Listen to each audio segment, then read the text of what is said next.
It's a big day, isn't it? It is, but equally, remember, you use the formula. The Queen is dead, long live the King. And the point of monarchy is it continues. It goes from generation to generation, and it symbolises that fundamental continuity.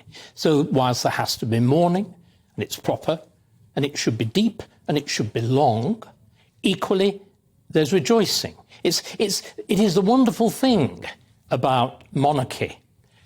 The story of prime ministers and politicians, all careers end in failure.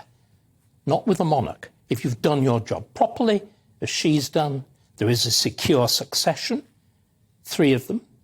There is a sense of profound regret, an enormous gap to be filled. Yes. But somebody whom, and again, I think Di was raising those hesitations, those doubts about the future king, which it would be wrong to say are not widely shared. But equally, there's one thing, and I think it's really important to say.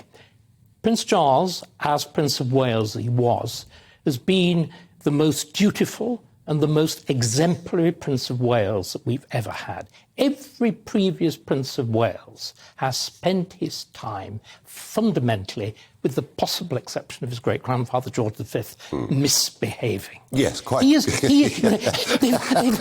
Most of them must rather have regretted becoming monarch because they sort of had to learn to rebehave. Prince Charles has been extraordinarily dutiful. There is the catastrophe of the marriage. But if you look at the range of his achievements, the range of charities that he's supported, of innovations, things like the Prince's Trust. So I think it is this sense... You see what I mean? It's this sense of new growing out of old. Yes, and he's had to live, of course, with a modern-day tabloid media, with cell phones with cameras on them.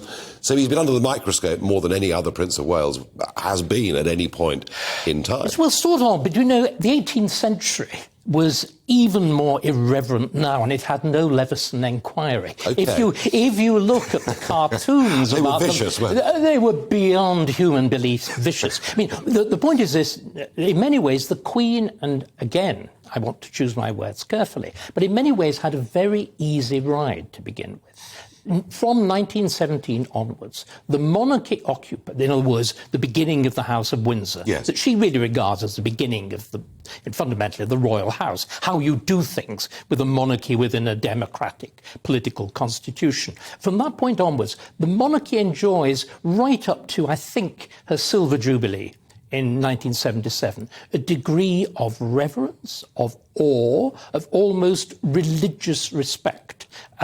They deserved it, but equally it's a lull in the general treatment of monarchy. And when we get very excited, somebody said something terribly rude, we should remember that pattern, which, again, I'm going to say something perhaps a little unconventional, but it's part of why it works.